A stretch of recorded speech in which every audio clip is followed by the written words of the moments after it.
appreciate his putting his time aside to come and talk to us on this topic.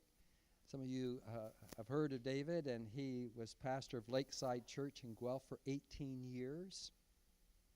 And then for the last year, he has been pastor of Brent Community Church in Brantford. And I could say a whole lot more, but it's probably just enough for you to know who he is, and he'll tell us, I'm sure, more of his background. So, would you welcome David Ralph as he comes and shares with us this morning? Well, it's good to be here and to share with you today. I was going to try to walk up that and see if I didn't have to go downstairs, but I'm way too old for that now, and I realize that. And I'm just glad to be here. And what I hope today is I'm going to just talk about what burnout looks like in my life. So I'm going to share my story, and then we're going to look at what are the causes, what brings us, and the causes are different for everyone, but there are some common causes, and I want to be able to share that with you this morning. And then we're going to look at what are the symptoms, because I think that might be the most important session we have. What are the symptoms? Because you may say, well, I'm not even close to this, and you might be closer than you think, actually. And hopefully the symptoms will help you to know where you are, because my goal is preventative as much as anything. I went through this, and I went through it very hard time through this. And if I could keep anybody else from going through it, it would be great. You know, we live in a culture that is designed to break people and to burn them out. I mean, just think of the world we live in. The pace that we live in is getting faster and faster. Nobody here is saying, no, you know what? I see our culture is getting slower and slower.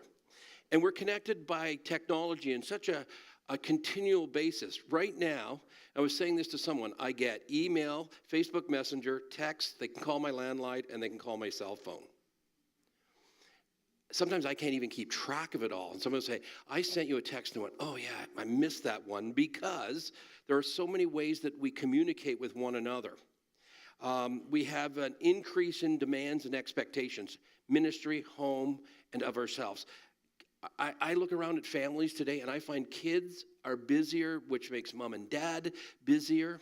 I find that we're in an age of information overload, and we're overly stimulated. And in ministry, that information overload can also lead to comparison. Like, someone can listen to Andy Stanley and then show up and listen to me. Like, I don't preach like Andy freaking Stanley. I just don't. That's just not who I am. You'll see that today. We have rapid change. We have an increase of media availability, 500 channels. Not much to watch, but 500 channels. Traffic is busier than ever. Our culture removed the Sabbath a number of years ago, and it took out that day in their lives and often in the lives of ministry families. And no wonder our culture is broken, and it really is. In fact, I did my doctoral dissertation on the brokenness of culture and how the church can respond. And I found some amazing things, but we as leaders, we have to maneuver, we have to work with, we have to minister to those who are broken, and sometimes we're doing it out of our own brokenness. And so I'm just going to share my own story. You might see some of your story in it, you might not, that's okay. But here's the one thing that if I could encourage all of us today, is to never say the words, it will never happen to me. I said those. I'd see other people burn out, other people have breakdowns, and I'd go, well, that's them. I'm much stronger. I'm a different personality. It will never happen to me, until it did. People will often ask me, when did the symptoms of burnout begin to show up? How far back? And if I was to look back, it was at least 24 months prior to me hitting the wall as hard as anyone could. I had a major breakdown in 2016. I was not functional. I was not able to do my job. I was not able to relate to my family. I was not able to do anything in ministry. In fact, for a few days, couldn't even drive. But if the truth be told, the symptoms of my burnout, They had been there for years. They had been there for decades. I just didn't pay attention to them because I'd always been able, when the symptoms came to the surface, I was simply able to pick myself up with self-determination and self-will by the bootstraps and just move forward. I was able to do that over and over again. I just had a strong work ethic, and I would just power through them, and it would work out. And the symptoms may have been visible for decades. But the cause of my burnout and subsequent anxiety breakdown go a lot further back than that. The cause of my breakdown didn't originate during the first 24 years of full-time ministry. It didn't happen then. That was not the cause. That just accelerated it. It didn't happen during my 16 years in the marketplace. I was a funeral director and then the vice president of a large financial service company. It didn't start while I was pursuing my education or at university and college. It started long before this. In fact, my burnout started, I think, when I was 8 years old. I was 8 years old. And you might wonder, why 8? How do you know that? Why would you say that? That is because that is the first memory I have that I can go back in my memory bank to see childhood trauma. Now, in case you're concluding my parents must have been awful, abusive, evil people, let me set the record straight. I had a very caring and loving parents. They loved Jesus. They loved the church. My dad was a pastor, and they were good parents to 6 of us. But during a season when my mother struggled with her own mental illness, we didn't even know what to call it back when she struggled. The term was nervous breakdown. Money during that same season when she was struggling through this, money was really tight. My dad's job in the marketplace was going nowhere. The product that his company sold was becoming obsolete because of technology. And there was incredible work pressure, money pressure, mental health struggles. And to solve the problem of money and employment, my dad decided to take a job in Toronto. And my mom and dad moved us there. He found a great job. It was well-paying. He really liked it. And for a short time, things felt really good. A lot of the things that had happened seemed to cease for a short time. After 18 months in his new job, my dad felt this distinct calling to go into full-time ministry. He enrolled in seminary. My mom got a full-time job, but she worked 3 to 11 every day, Monday to Friday. My dad was a full-time student, pastored a small church, so a part-time pastor, although I think he was doing 2 things full-time at the time. We had no money. In fact, we actually went to a food bank 2 or 3 times, and people often ask me because I've been responsible for starting ministries around food distribution, that's because I've been to one, and I know what that's like. And from the time that I was 8 until the time that I was 14, my mom and dad struggled. My mom with her mental illness off and on. There was incredible stress in her family. And because of that, my parents fought a lot. On occasion, they would have some incredible arguments and fights where they would call each other names and they would say hurtful things and they would threaten one another. And being the oldest in the family, what happened in these incidences, and they didn't invite me, and I just decided to jump in, and part of that's my nature, is that I became the mediator. I was the one that tried to stop this from happening. I was the one that tried to remove or minimize the conflict in our home. And some of those times, the word divorce got said, and I would beg and plead them to stop. And on top of that, my mom worked 3 to 11. My dad was busy with schoolwork and pastoring that church. And so I was responsible for picking up my siblings, bringing them home, getting the table ready for dinner. And then after dinner, often I was responsible to look after my siblings. And it was just crazy times. A couple of stories that just might, will lead me to help you understand a little bit of how this all plays out. I remember when I was 8 years old. In fact, this is the story I remember. My parents had this terrible argument. There's lots of threats, lots of yelling, lots of name calling, and my mom took off. And she started walking up the street that we lived, and I was so afraid of how this would end that it was about November. It was very cold, kind of icy cold rain, and I remember having a T-shirt and a pair of pants and no shoes on, riding my bike, trying to chase after my mom, trying to bring her back. I remember another time after a major argument, my dad took me out in the car and we were driving around. I think I was about 12 years old at the time. And he was just going to cool off, and he says to me these words, "Our marriage is over. It's done." And I got to tell you, I can remember to this day the exact place that it happened, what the weather was like, what song was playing on the radio, and the car that we were riding in. Now, those are just two simple examples of my childhood trauma that I experienced. And the reason that they were later diagnosed as trauma is that I was not emotionally or mentally mature to handle any of that, And I was brought into situations that I was not capable of handling. In fact, the childhood trauma has a name to it. It's called parentification. I became an equal member of the parenting unit in our household. And I was not able to handle it emotionally. I was not able to handle it mentally. But I just jumped in because that's what I needed to do, and that's what I thought had to happen. And here's what I've learned. The childhood trauma is not limited to the big stuff. Physical, emotional, sexual, or verbal abuse. I never experienced any of those. Thank goodness I didn't. Yet most of us would conclude that the big stuff is only trauma.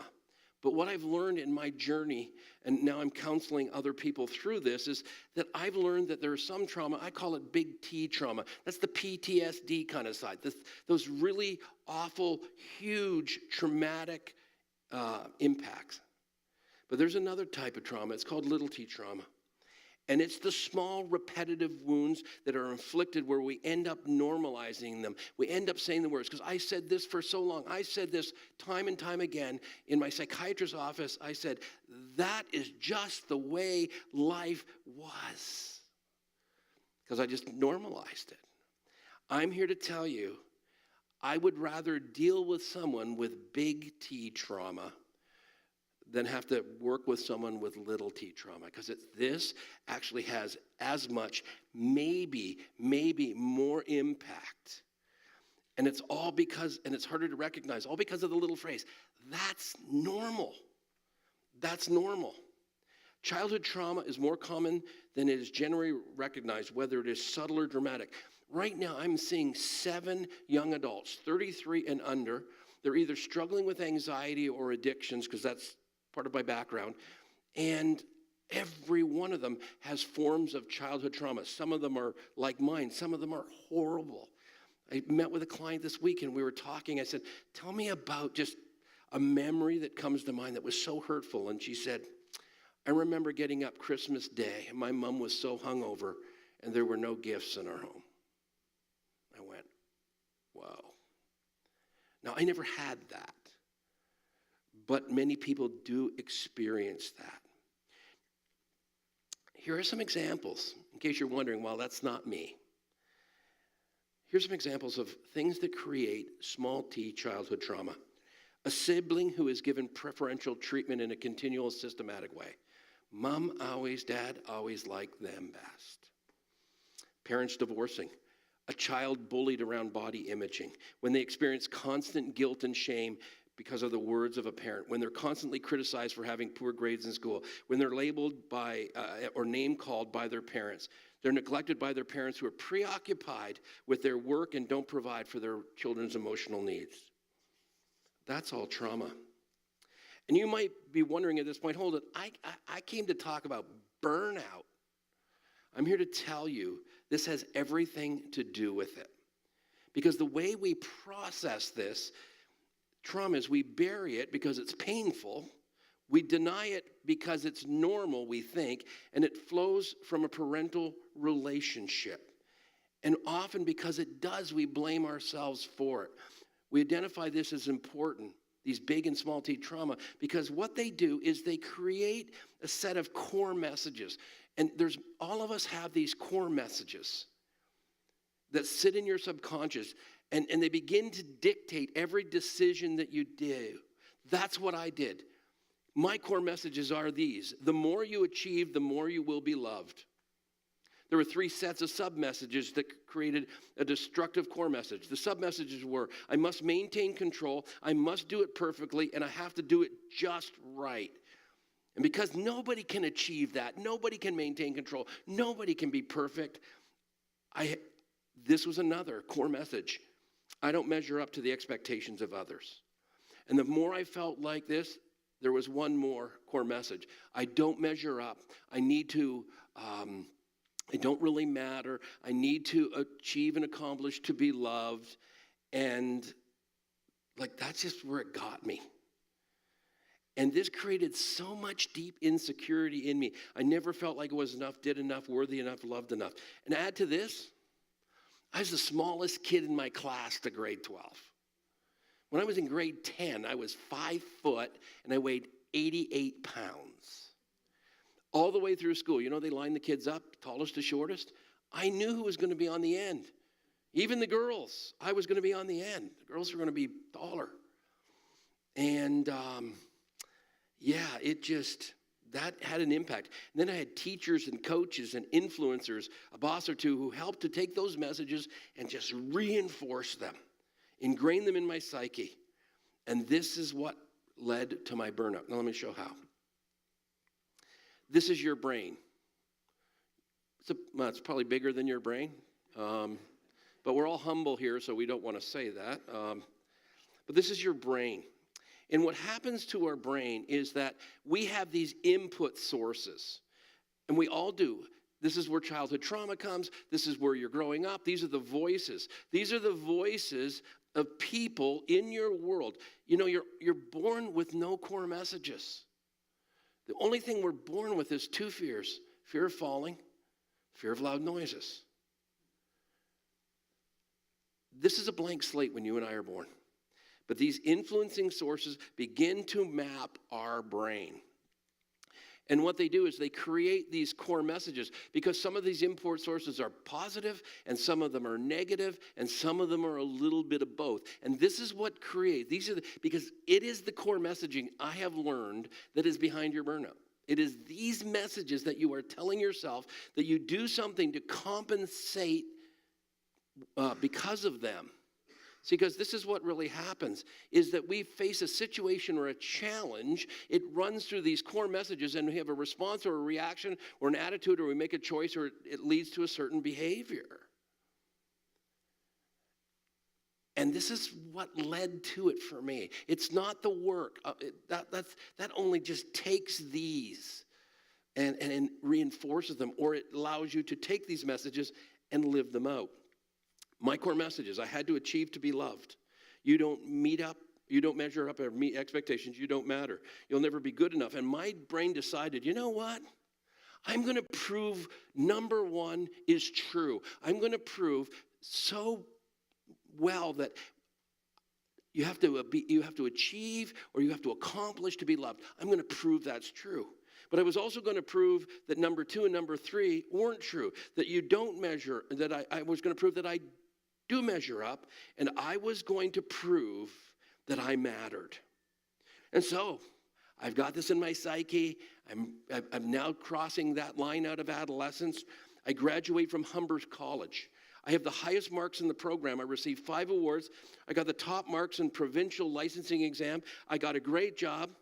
I was managing a single funeral home by the time I was 24, became the general manager for a group of funeral homes at 26. I drove the best cars. They were company cars, of course.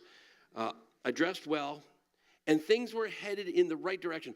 This is what I dreamed of. And people were saying, you know, this guy, he can do it all.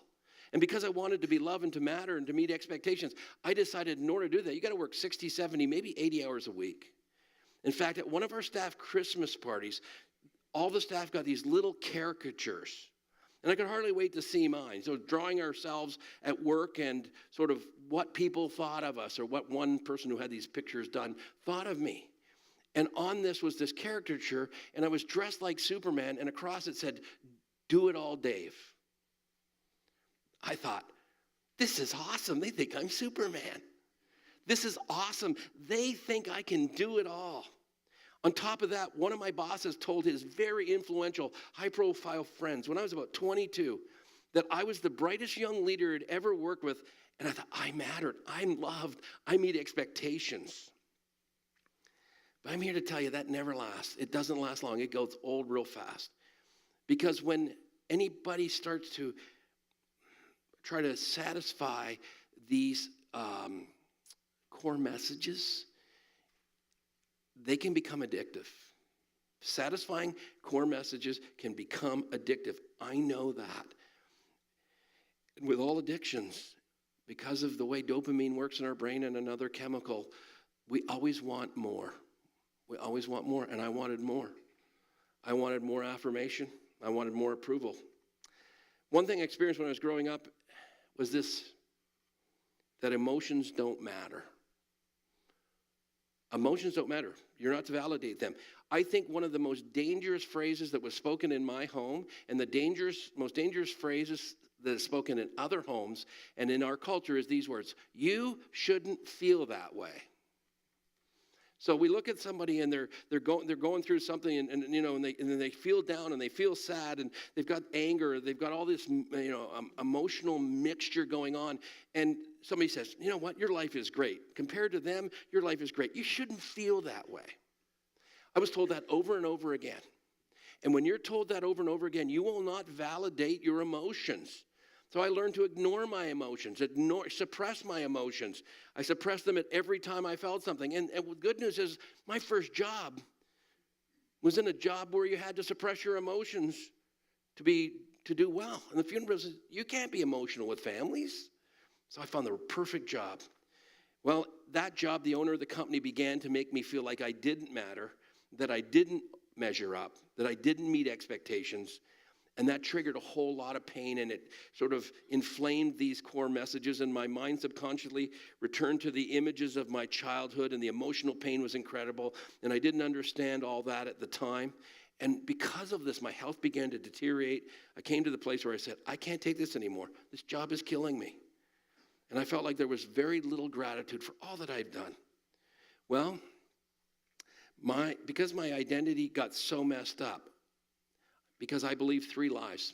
And a lot of people today, sometimes even in ministry, we believe lie number 1, I am what I do. I am what I do.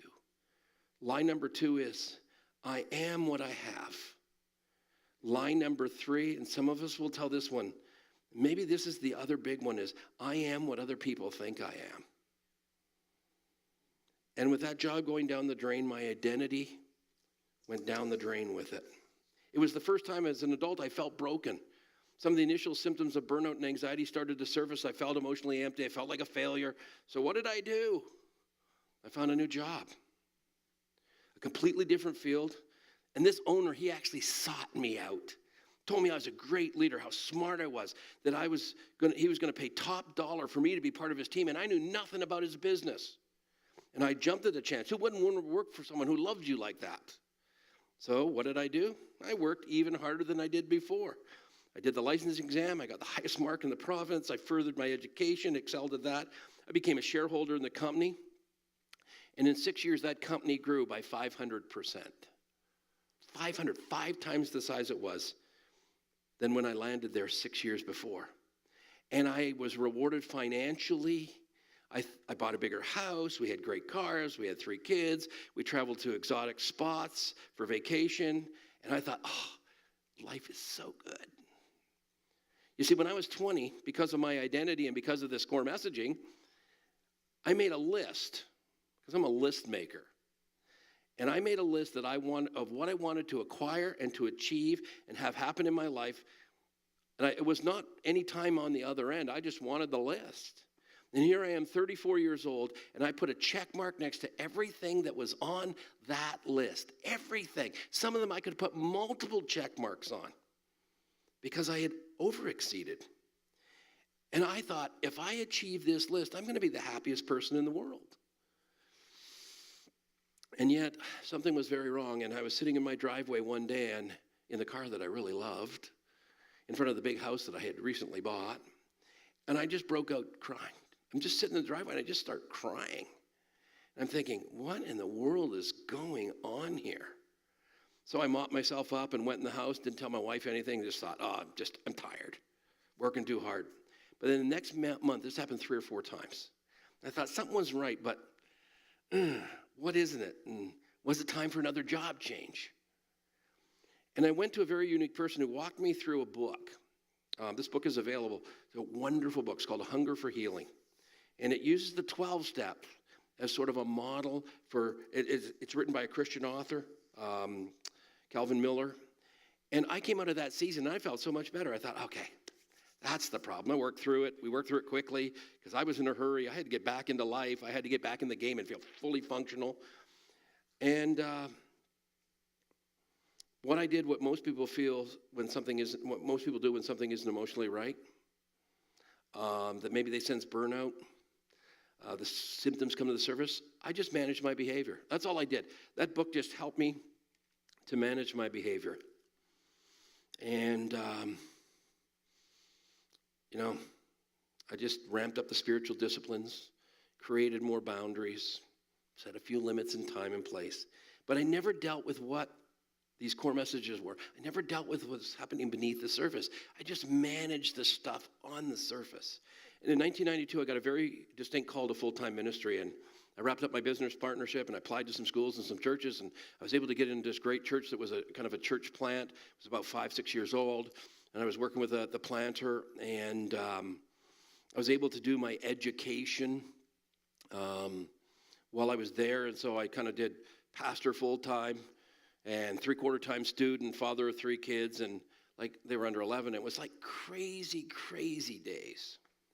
I was hired as the associate pastor of this small church that was started 6 years earlier, and a lot of hard work and focus. The church began to grow significantly and quickly. We had multiple services. Youth ministry was growing rapidly, and I was in charge of that and other things. More people were joining groups, and of course, courses were being added, and guess what I was? I was Do It All Dave again. Everybody loved Do It All Dave. And in those days, I again felt like I mattered, that I was appreciated and loved, that I was exceeding mine and other people's expectations. And I got lots of cards and notes. In fact, I have a whole box of them. And I thought, oh, these are happy days. Look at all this. It didn't last. The lead pastor, because of his own struggle with a mental illness, began to feel threatened by me for whatever reason.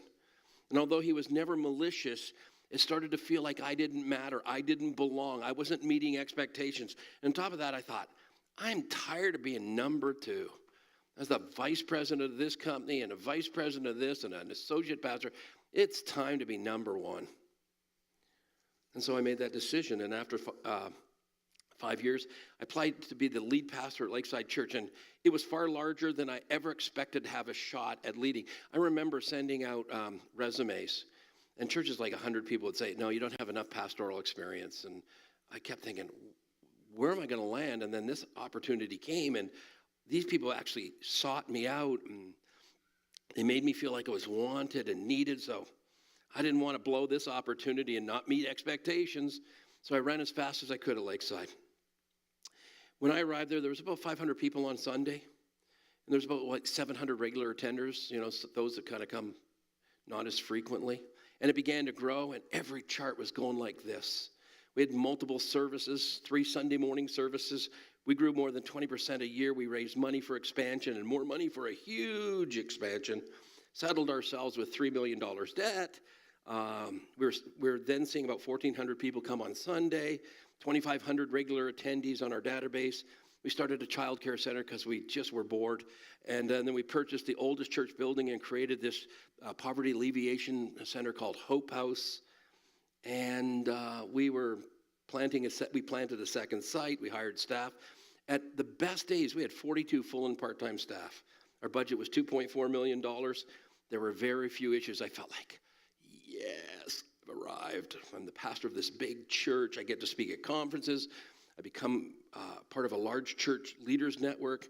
I got speaking at some summer conference sites. Everything was great. I felt good. I was addicted to the numbers going up, and I loved to see that and measured it. And I had a box full of cards now. Everybody loved me.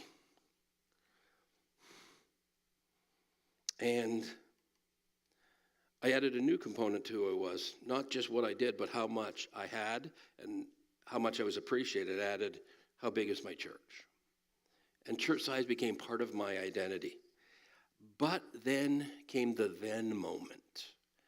Because of some staffing decisions that myself and our leadership team made together, Some big supporters became some of my biggest critics. And money got tighter and tighter because some of these key donors not only criticized, but they decided that it was time for a change. And we had less donors, and these were significant donors. We made some decisions on staffing and ministries, and other people didn't like it, and they left, and money got tighter and tighter, and I could just feel the noose choking me around my neck. None of you can relate, but that's how I felt. Then a staff person was accused of bullying by another staff person, and then that staff person's team said, we're all quitting too, and so we had to dismiss the staff person, but that led to a legal issue that we had to sort out. And then one of the young men I had mentored decided to plant his own church in town, and 2 or 3 dozen people went with him, and money got tighter. And then a staff member came to me one day, one of my proteges, a guy I loved so much, and told me that he was gay. And he wanted to live that lifestyle. He resigned from his role, but 8 months later, he forgot that he had resigned from the role, and him and his new partner decided to, through social media, attack us. There was over 1 million hits on his post. People in our church thought we must have been awful and evil and mean, and the news media started to show up because this was a story. And I remember meeting with a number of news media centers. The interesting thing is, I walked through our side of the story, and none of them ran the story because they realized there was no story, but that didn't matter. And then some of our elders stepped down from their role, and they blamed me as the problem. How could it be? But they did blame me anyway. They said that all I wanted was my way. And then close friends that we traveled with, and we spent lots of time together, criticized my leadership. One even said to me, you know what? It's time for you to step down. And some of these people refused to talk to me. One of my daughters suffered through a season of depression that ended a marriage and found herself in a very poor relationship. And I was criticized for not pushing hard enough to keep her in that marriage, and then for allowing this relationship. She was 24 years old.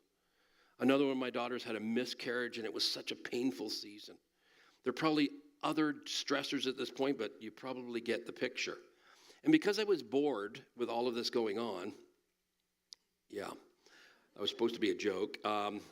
I decided to enroll in a doctoral program, which all just added more hours to my week.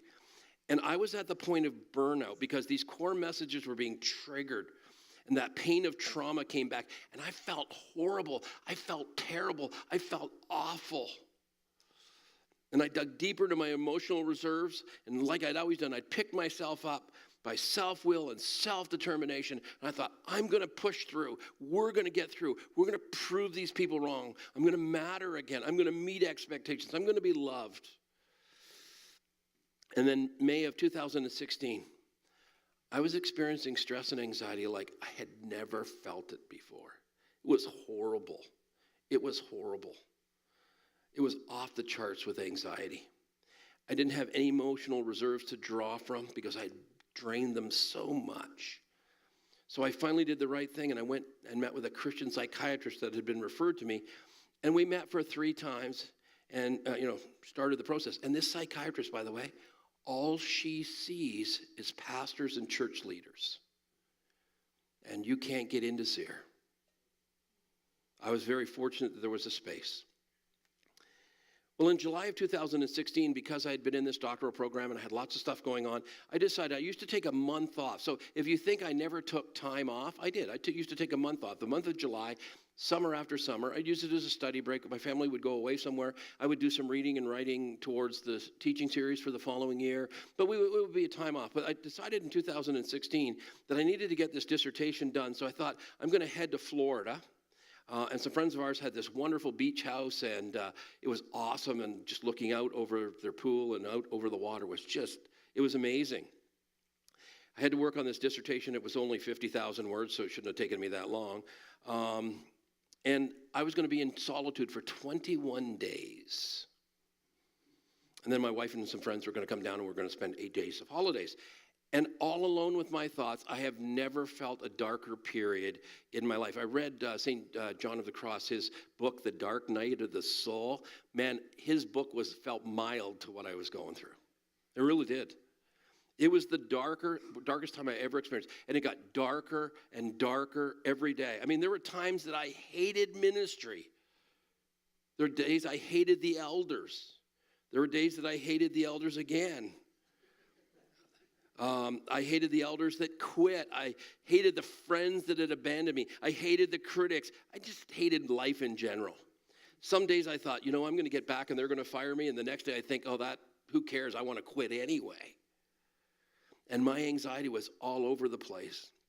And I would call home and I'd talk to my wife. And I know she was getting so nervous of what was going on. And the part I don't like to admit, as I started having suicidal thoughts. So one day I think maybe I should just end it all. And the next day I think I'm going to die and I don't want to, because that's what happens. And I developed a heart problem, afibrillation, and I'd have this rapid, chaotic heart stuff going on. And I'd have one a month, pretty much through the year. I had 4 within the 21 days. And when my friends, and in those 21 days, I never prayed once. In fact, there were times I was angry at God. And I would walk and I would just say, God, how could you let this happen to me? My wife and friends came down. We had great 8 days. I thought, no big deal. Just alone. Let's get back at it. And I returned the first Tuesday in August in 2016, getting ready to teach on the weekend, and we had a staff retreat on the Wednesday, and it went so well. I thought, I feel so good about that. The team pulled together. We created a plan financially and otherwise to deal with some of the huge challenges we had. I was really looking forward to this next season. And that night I woke up at 2 a.m. and I couldn't breathe. And my chest was pounding, and it was so tight, and I was shaking and sweating, and I was anxious, and I thought I was going to die. And I got up, and I walked around, and I drank some water, and thought about drinking something else, did some deep breathing. After a while, I went back to sleep, and again, I thought, one-off. You know what? Just a one-off, whatever. That's until it happened the next night, and then the night after that. And I had a busy weekend, and I had to visit some friends out of town, and I had to do a wedding on Saturday, and I chose to go to the reception because I knew the family, but I didn't want to be at any of those places. And I slept so little on Saturday night going into Sunday, and by the grace of God, I got through the message. I couldn't even tell you what I said, what I did. It was like autopilot. And Monday, I went to see my family doctor, and he said, have you ever thought of trying some anxiety medication? I said, not really. I don't really like the idea of medication. He said, how about a really mild dose, just to see? I went, okay.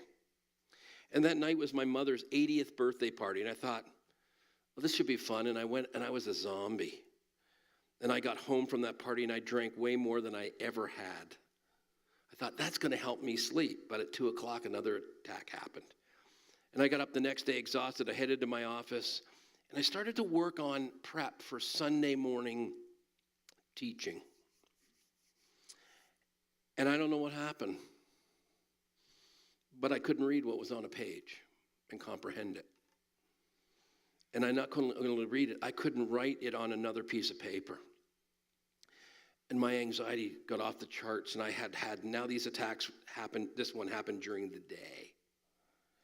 And I went to the executive pastor's office, and I said, you know what, I got to take some time off. I have just got to take some time off, few days, because I don't feel right. And we made arrangements for someone to speak that Sunday, and actually had a wedding to do on that Saturday. I thought, there's no way I can do that. So one of our other staff jumped in, and I really appreciated that. And I headed home, but I should have never driven because I was not functional enough to do that. I don't know what happened, but for the next 10 days, I was a zombie. The only good thing about those 10 days is the Olympics was on. I could watch them to 12, 16 hours a day. I hardly got up from the seat I was sitting in, and I was just numb watching what was going on. I hardly ate during those 10 days. I was getting less than 2 hours sleep a night, and it wasn't 2 hours in one block. It was 20 minutes awake, half hour awake, and it was horrible. And I didn't know how to stop it. And I had a scheduled appointment with a psychiatrist. This is the first appointment back from holidays. And it was going to be Monday morning at 8 o'clock. Well, I was not functional. And so in the middle of the night, when I couldn't sleep, I wrote her an email and said, hey, don't count on me at 8 o'clock. When you get up, you'll read this. I'm in no shape to come and see you. And I'm just canceling the appointment. At 8:15, I got an email from her. And it said these words, be in my office by 2 p.m. I've cleared my schedule. I don't care how you get here, but get here. She's a bit of a tough nut. So my wife drove me and I arrived and we had some small talk. She said, how you doing? Oh, I'm fine. That's exactly the word I said. Yeah, I'm fine. She said, you're fine. You canceled the appointment. You couldn't even come here. I said, okay, I'm not functional. And we spent some time together. She gave me extra time that day. And she said, you are struggling. You are suffering from acute burnout and anxiety. And then she said, you need to take some meds for this anxiety and meds to help you sleep. And as broken as I was, I thought, I'm not taking meds. And she looked me in the eye. And I could see they got bigger. And she said, you're not leaving here until you agree to take the meds. In my sense of humor, what little I had left, I said, well, we're going to be here a long time. Finally, I agreed. And then she wrote an email to my family doctor. She described my condition, and she let him know that she was taking over my meds. And then she had me read it, and I went, I'm not as bad as this. And she looked me in the eye again, and she said, no, you're actually worse than this. But this is what I'm writing your doctor. And it was the first step I took towards healing, and that is I admitted how bad it was and what the symptoms were. And I took sleep meds that first night, just as she told me. And I slept for more than 12 hours. My wife thought I had actually died. And I started on the other meds, and a couple weeks they kicked in, and with sleep and some stability with the meds, I met with this psychiatrist every week for 11 months. She helped me identify the causes of my burnout and anxiety. She helped me deal with my childhood trauma. She helped me to find my identity in Christ. She helped me to change these core messages. And I got better each week until I was able to go back to the church part-time for a little bit, for about a month, and then full-time after that. And I became the best version of me I'd ever been. You wouldn't ask me to come and speak the old guy. Because he only cared about himself. He only cared about what gets accomplished and achieved. I left people in the wake of my driving the thing forward. I wasn't like that when this was all done. She helped me deal with character defects. I got emotionally healthy. And I felt like a new me. In fact, I think today I'm the better version of me than I've ever been. God gave me a gift in 2016. He allowed me to get alone with my thoughts. God gave me a gift, and he brought me to that breaking point and beyond. And he brought the right person in the world to heal me. I'd like to say it was all good news. But in early 2017, one of the elders convinced another elder who convinced the rest of the elders that it was time for a change and that Lakeside needed a new leader, and they came and said, your role is done. I didn't agree. But you know what? I am so thankful that what I went through in 2016, I went through, because if it hadn't gone through that would have killed me. I would have been more suicidal than ever. But I know I dealt with my core messaging. I dealt with the trauma. And honestly, I was fine with the decision. In fact, there were moments where I think, maybe this is a good thing. And I'm here to say that I live this verse. And we know that in all things, God works for the good of those who love him, who have been called according to his purpose. God works it out. God works it out. I left Lakeside, and 7 weeks after I left Lakeside, I was in another church. I thought it would be months and months and months and months, and it wasn't. And out of it, God gave me this new mission The mission's out of this verse. It says, praise be to the God of our Father and Lord Jesus Christ, the Father of compassion, the God of all comfort, who comforts us in our troubles, so that we may comfort those in any trouble with the comfort we ourselves receive from God. And I just committed myself to saying, you know what? I'm going to help others get through this. I'm going to share this story as often as I can. And so I've taken some courses, and I'm helping people with trauma and mental illness and addiction and suicide, and I want to be a trauma therapist. That's where I want to kind of sort of land in retirement. So I want to finish the session. I've got about 10 minutes. I won't get it all done, but let's get a start at some of the causes of burnout. All right, let's get a start, because you've probably had enough of my story, and it's time for the causes. So number one, obvious. I did not understand the impact of my childhood trauma. I just didn't. I didn't get it. I didn't even know about childhood trauma. But once it was explained, and once I went through it, and once I understood, I went, oh, yeah, I get that. But that was one of the causes. I didn't understand it. Secondly, I didn't understand the impact of the core messages. I did not understand what they were doing to me. I didn't understand how those core messages turned me into a people-pleasing workaholic, even in ministry. I didn't understand that. Thirdly, I didn't validate or listen to my feelings. There was stuff going on. There was stuff going on beneath the surface, and feelings and emotions. You see, here's the thing. Your mind will never tell you the truth about yourself, but your emotions will. That's why we listen to our emotions. That's why we listen to our feelings, because they are they tell us what is going on beneath the surface. Your mind won't, but your emotions will. And paying attention to emotions is, the biggest thing that we can do. Core messages, trauma, and emotions. Those three, I could just stop there and say, that's it.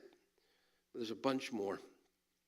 I lost my ability to control what was happening at Lakes. I couldn't be in control any longer.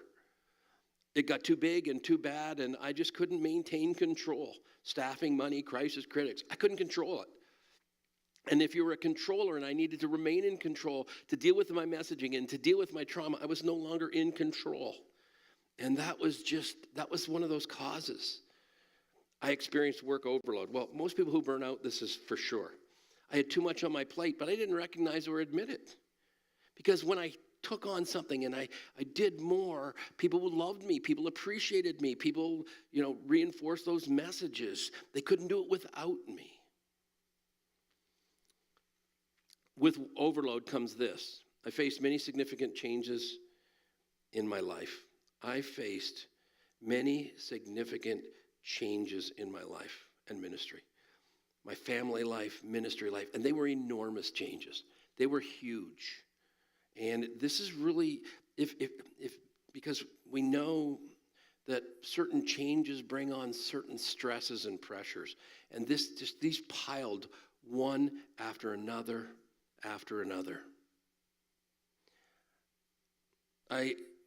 Along with overworking, there was a prolonged period of intense stress and pressure. That's one of the things. If you feel like, well, this is the most pressure I've ever experienced, or this is the most stress, that is definitely one of the causes. This is another big one. My supportive community eroded. I wasn't in a small group for about 4 years. My accountability relationship was very shallow. I didn't really tell the truth. I didn't tell what was going on. I didn't tell what I was experiencing or tell what I was thinking. See, accountability is overrated because it's only as good as the truth you tell. And I wasn't. And friends turned against me, and I didn't have their support. And I didn't have the emotional capacity to be with friends at times. I certainly didn't have the capacity to make new friends. In fact, I kind of shut down even with my family, and I kind of became emotionally distant so this eroded. I struggled with deep-seated insecurity. Oh, that was horrible.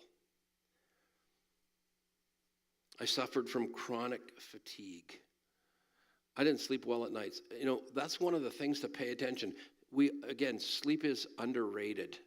Sleep is important. And I'll talk about that a little bit after our break. But I just suffered from chronic fatigue. This might be one of the biggest ones. I allowed the expectations of others to control me. You know, it's kind of funny. I'd have people say to me, you know what? You need to be this hard-driving, dynamic leader. I go, I can do that. And then somebody over here said, you need to be this soft, gentle shepherd and caregiver. I can do that. Someone said, you need to do this. I can do that. And before long, I was like this chameleon that I thought, oh, I got to be able to do this, I got to be able to this. And there was at times that I got to the place where I thought, Jesus couldn't meet these people's expectations. Really? How am I ever going to do it? But this one is a big one, that we allow other people to create this persona or create these expectations, and they force us to do that. And when you don't meet those expectations, it leads to guilt and shame, which doesn't help. So others controlled that, but then there was this. I set unachievable expectations for myself. I just said, you know what? I got to do this, I got to do this, I got to do this, I got to do this. I think my expectations of me were bigger than what people's expectations of me were. I mean, I had to do it all day. I had to wear the Superman outfit. And I was my own worst enemy. Next, I ignored, denied, or stopped paying attention to my symptoms. I just went, yeah, this is sure. You ignore the symptoms. Lots of people do that. If it was me, I probably ignored them at first, denied them second, and then I didn't pay attention to them. I knew they were there. In fact, that's why I went to the psychiatrist, because I knew something was wrong, but I didn't know what. This one is dangerous. I could tell you, because I could tell you story after story of this one. I led out of my brokenness. I made so many unhealthy leadership decisions because of my brokenness. How I reacted to criticism, I did out of my brokenness. How I fought for control and having my way. Those elders were right, by the way. Came out of my brokenness. How I conducted meetings, how I interacted with staff, how I dealt with people, how I even counseled people. I led and did it out of my brokenness. This one, some of you are there, some of you aren't. But I crossed the 50-yard line, which means I got older. I crossed that 50 line. And here's what I learned. You don't have the resiliency when you cross the 50 line that you once had. You don't have the same drive, the same energy. I got older and the demands got greater. And I didn't have what it takes physically just to meet those demands because I was getting older, and I kind of got afraid. And I lived with this fear for a long time. They're going to want a younger guy to take over, which is exactly what they did. But that's what they'll want. In fact, when I was leaving Lakeside, I thought, no one will ever hire me. I'm too old. I'm too old. And then the last one here that I'm going to put up on the screen is this. I didn't have the word no in my vocabulary. And that's pretty obvious. So I'm going to stop there. There's something that I wanted to kind of end with, but I think it would work best if we brought it into the front end, and I'll put it up on the flip chart here. So I'll kind of end this because it's really, this is really important, and it's kind of symbolic, or it's kind of an image of what really happened. So that's my story. Now, you say, well, my story isn't your story, and it probably isn't. Be thankful it isn't. But you need to ask yourself, am I guilty of any of these causes? Am I? Are they happening? People will say to me, came on you. I always thought, came on suddenly. Then I started talking to people in my world, and they're going, really? You think that? My wife said, you think this came on suddenly? She says, you've been a mess for about 3 years. It was so encouraging.